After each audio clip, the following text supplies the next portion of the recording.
네, 안녕하세요. 되게 한 주일 동안 잘 지내셨습니까? 또 명절 준비하느라 바쁘시죠? 예, 오늘은 좀 목소리가 좀 약간 크네요. 여하튼 지금 명절이 돼서 여러 가지로 바쁘고 또 주변 환경, 소식은 이렇게 별로 좋은 그런 환경은 아니고, 그래도 저희들의 선조들이 어떤 삶을 이렇게 보고 또 하나님께 주신 이 만물의 어떤 소출의 계절입니다. 그래서 날씨도 굉장히 좋은 것 같아요, 지금. 그래서 코로나 때문에 집에서 다들 그 밥을 해 먹고 또 가족들끼리 있다 보니까 전에는 외식보다 이제 외식을 하지 않고 집에서 하다 보니까 뭐 쌀도 부족하고 굉장히 부족한 게 많이 있는 것 같아서 물가도 굉장히 오르고 또 뭐 채소값도 이제 한없이 오르는 것 같아요, 지금. 그래서 그럼에도 불구하고 이런 모든 것을 그나마 주신 것에 감사드리고 그런 어떤 마음으로 이번 명절은 여러분들이 좀 조용하고 좀 가족들을 좀 이렇게 챙기고 서로 안부를 묻는, 또 안부를 전하는 그런 좋은 시간이 될 수 있으면 좋을 것 같아요. 그리고 특히 오늘 저희 한국 그 순교자들의 축일을 통해서 저희들도 저희 선조들의 어떤 그 신앙의 모습, 저희들이 이렇게 이 순간에 여기 앉아서 신앙을 갖고 또 믿음을 가질 수 있는 그 기본을 다져놓았던 우리 순교 선조들의 어떤 그런 신앙의 참 모습을 저희들이 묵상하면서 또 저희들도 그런 신앙의 삶을 살아가야 되지 않을까. 그런 가운데서 저희 순교자들의 어떤 삶을 이렇게 보였던, 정말 순교라고 하는 것은 결코 쉬운 일이 아니거든요.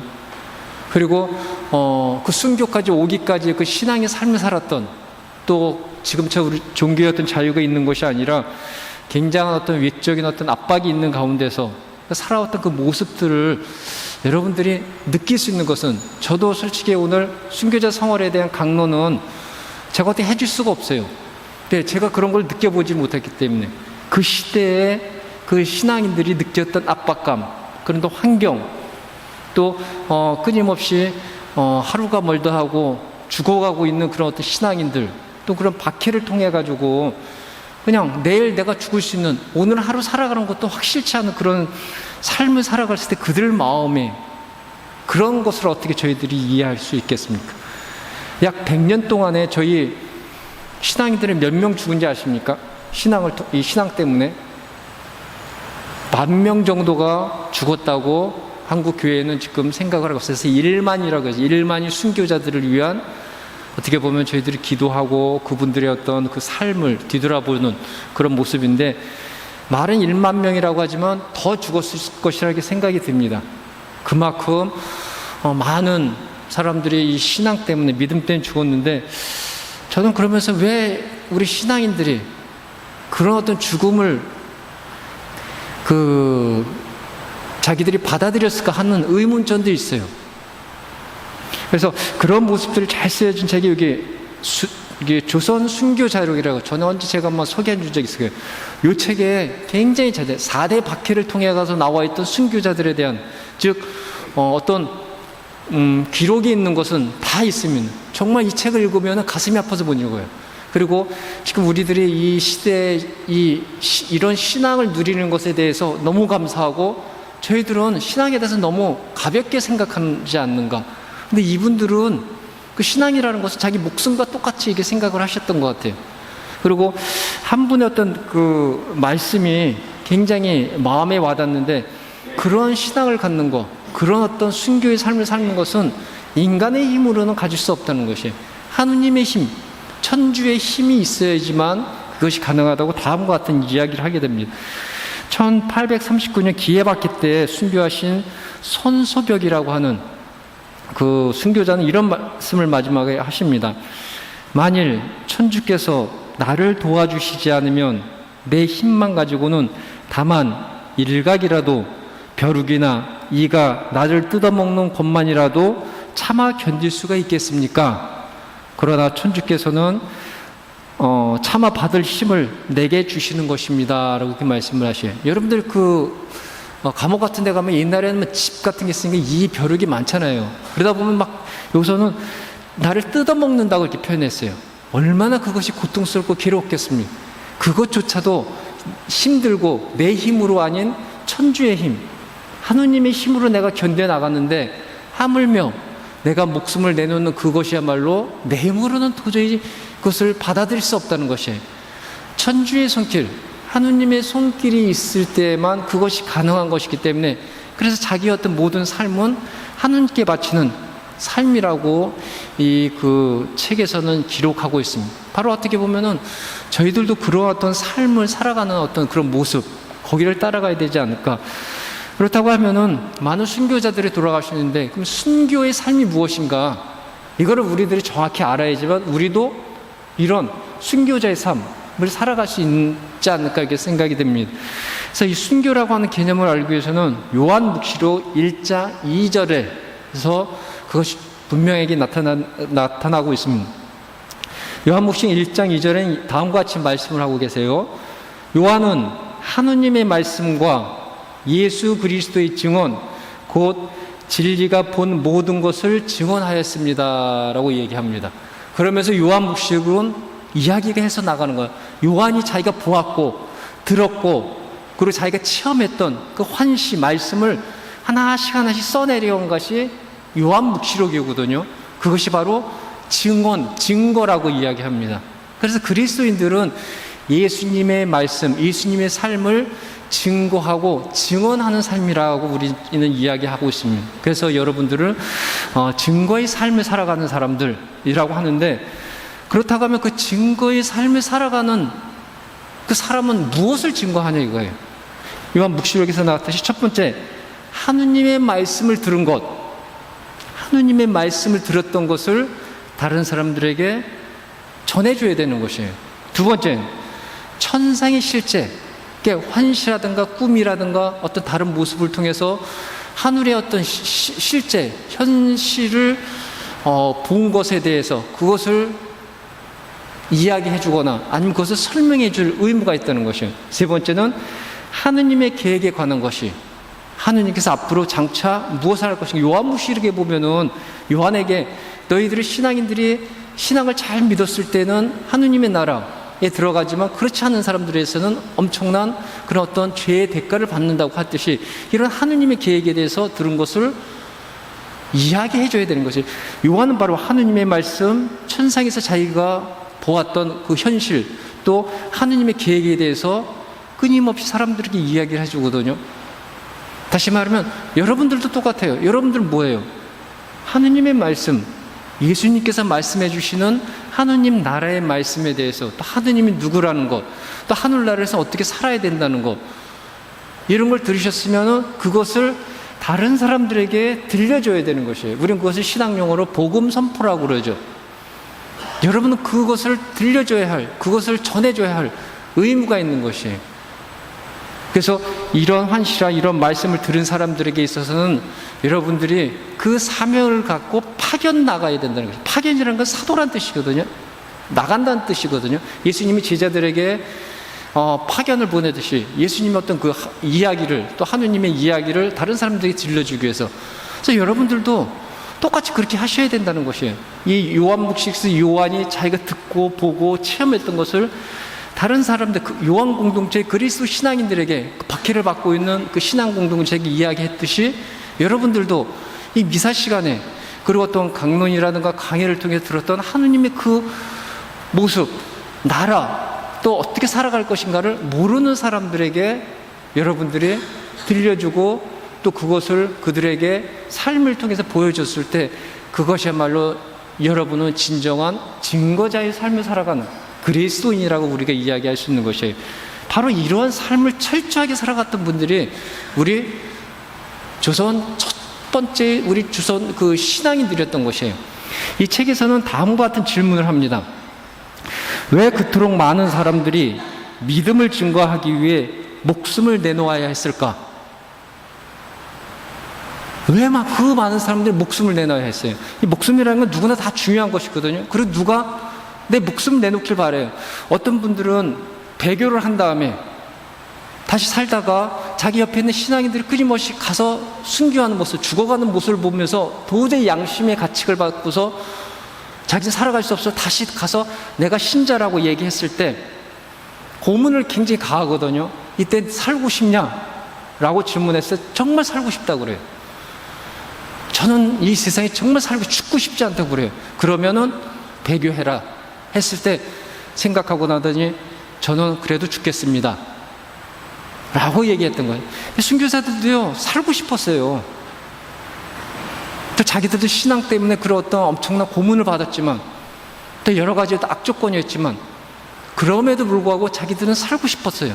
근데 그 하느님, 그들이 믿었던 천주의 말씀에 따라서 살아가는 것, 천주를 거절할 수 없는, 천주를 배신할 수 없었던 그 마음 때문에 결국 죽음까지 받아들였던 그런 분들의 삶이 우리 선주들의 삶이었다는 것이에요. 그래서 이 책은 다음과 같은 이야기도 합니다. 그들은 순교를 매일매일 천주를 섬겨온 삶의 연장선상 위에 있었다라고 얘기하고 있습니다. 다시 말해서 이 순교라고 하는 것은 특별한 것이 아니었어요. 이 분들에게 있어서는 자기들이 신앙의 삶을 살아오듯이 또 다른 사람들에게 어려운 시련이 있을 때 같이 서로 협력하면서 서로 도와주면서 살아가고 또 그런 어떤 그렇게 살아가면서 많은 어려움도 있었지만 그와 같이럼 내가 하느님을 위해서 그들이 믿었던 천주를 위해서 내 목숨을 내놓는 것도 특별한 것이 아니라 근데 신앙의 한 부분이었다는 것이에요. 신앙생활을 하는 사람이라고 하면은 그 신앙 때문에 목숨을 내놓아야 할 때는 그냥 당연히 내놓는 것이라 생각을 했던 것이 그것 또한 신앙의 한 부분이라고 생각했다는 것이에요. 우리들이 과연 그렇게 생각하고 있을까요? 또 어떤 그런 신앙을 위해서 그들은 산골짜기 들어가지 않았습니까? 여러분들 좀 미리네라든가 이렇게 보면은 미리네에 가기 쉽죠, 지금. 그렇지만 옛날에는 그 미리네라는 곳이 굉장히 산골 속에 있는 곳이에요. 걸어서 우리가 들어가기에는 거의 일주일씩 들어가야지 되고 험난했던 곳이거든요. 그런 곳에 들어가서 신앙 공동체를 이루면서 예수님의 말씀대로 서로 도와주고 또 서로 함께 하면서 힘들 때도 서로 힘을 주면서 그러면서 나름대로 예수님께서 말씀하셨던 사도행전의 그 첫 번째 우리 그리스도 신앙 공동체가 이루었던 그 모습대로 살아가려고 하고 있었습니다. 그런 삶을 살아가면서도 항상 그들이 가지고 있었던 것, 그 신앙의 삶의 마지막에는 그들의 목숨을 내놓을 수밖에 없었던 순교의 삶이 그들을 기다리고 있다는 것은 어쩔 수 없다는 것은 받아들이고 있었던 것이에요. 네, 그 삶이 계속 갈 수 없다는 것을 그들도 인정을 하고 있었습니다. 그럼에도 불구하고 그들의 어떤 그런 하느님에 대한 그들이 믿었던 천주의 어떤 그런 삶 말씀에 따라서 열정적으로 살아갔고 그 끝이 자기들이 목숨을 가져간다는 것조차도 알면서도 그것을 수용하면서 살았던 그들의 모습,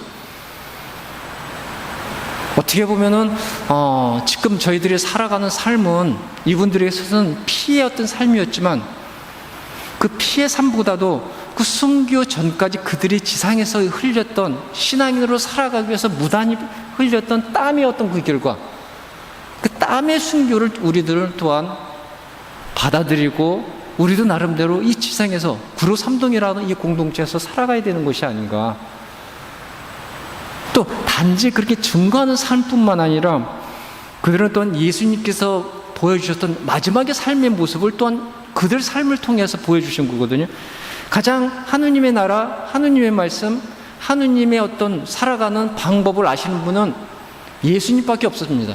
예수님께서야 하느님의 아들이기 때문에 그분만큼 그런 어떤 상을 아시는 분이 없거든요. 그래서 예수님께서는 그 삶을 통해 가지고 다른 사람들에게 말씀을 통해서 삶을 통해서 그리고 그분이 체험했던 하늘나라의 그 체험을 다른 사람들에게 나누지 않습니까? 근데 거기에 오는 많은 시련들, 또 부딪히는 이런 모습들, 또 끊임없이 예수님을 방해하려고 하는 그런 너무나 많은 쉽지 않은 그런 삶의 여정을 그래도 꿋꿋하게 걸어가시면서 증거의 삶을 살아가시고, 근데 결국은 예수님께서도 십자가 위에서 돌아가시는 십자가 위에서의 순교자의 삶을 첫 번째로 보여주신 분이었던 것이에요. 바로 이러한 것을 받아들인 그리스도 공동체는 바로 예수님께서 보여주셨던 이런 증거의 삶을 살아가야 될 의무가 있는 것이에요. 예수님께서 말씀하셨던 것을 여러분들이, 우리 구로삼동 신앙인들이 이것을 모르는 사람들에게 증거의 삶, 그것을 보여줘야 되는 것이에요. 그것이 예수님처럼 십자가의 순교가 필요하다고 하면은 여러분들도 받아들여야 되는 것이에요. 우리 순교, 선교들이 결국은 순교라고 하는 것도 신앙의 한 부분으로서 내가 그들에게 이런 순교의 삶을 보여줌으로써 그들이 이 신앙을 믿는다고 하면, 이 신앙을 받아들인다고 하면은 여러분들도 여러분 목숨조차도 내놓아야 되는 것, 그것이 바로 신앙인의 참다운 삶이라는 것을 예수님의 가르침, 예수님의 삶 안에서 보고 깨닫고 그리고 그대로 살아갔던 그 삶의 모습이 바로 우리 조선 선조들의 신앙인의 참 모습이었다는 것. 그래서 여러분들이 그런 모습을 보고서 뭐 지금 이 순간 나도 그렇게 할 수는 없지만 그래도 그분들을 보여줬던 땀의 결과, 그 순교로 가기 전까지 신앙인으로 살고자 했던 몸부림치는 그런 모습들, 오직 하느님의 말씀, 하느님의 그 뜻대로 살아가기 위해서 자기의 이 세속의 모든 것을 포기하고 하느님의 뜻을 따라가면서 다가오고 있는 많은 시련과 고통과 아픔을 신앙인으로서의 운명으로서 받아들였던 그 모습, 저희들이 다시 한번 생각해 보면서 받아들여야 되는 것이 아닌가. 저희들은 어떻게 보면 신앙을 어떻게 보면 이 세속에 살아가는 하나의 어떤 도구로서, 방법으로서 가지고 있는 사람들도 많이 있습니다. 내가 신앙을 가짐으로써 이 세속에 살아가는 데 있어가지고 조금 더 이득이 있기 때문에 이득을 가지기 위해서 나름대로 신앙을 갖고 있는 그런 모습대로 나는 살아가고 있지 않는가.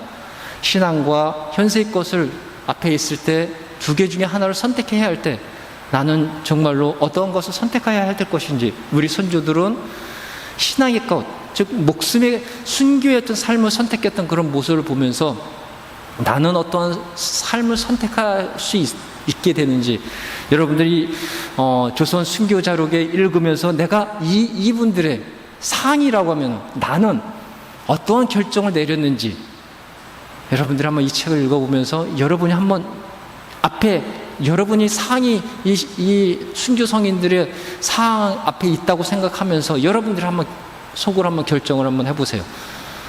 내가 배교의 삶을 살아갈 것인가, 아니면 그대로 순교자의 삶을 통해서 하느님의 나라에 들어가는 영광을 선택할 것인가. 과연 어떤 것을 선택할 것인지는 여러분의 선택이 있는 것입니다. 그래서 다시 한번 저희들이 이 순교 성원을 맞이해서 그리스도, 저희들의 조선 그 순교자들의 그런 어떤 신앙의 모범을 따라서 조금이라도 나름대로 이 지상에서 땀의 결과를 나름대로 몸부림치는 그런 어떤 신앙인, 구로 3동 신앙인, 또 신자가 될 수 있기를 나름대로 기도드리고, 또 여러분들이 그런 삶을 이번 한 주에 많은 여러 가지 일이 있겠지만 여러분의 어떤 그 인내로운 마음으로 잘 보여줌으로써 오늘 축일을 맞는 의미의 삶을 살 수 있기를 기도드리겠습니다.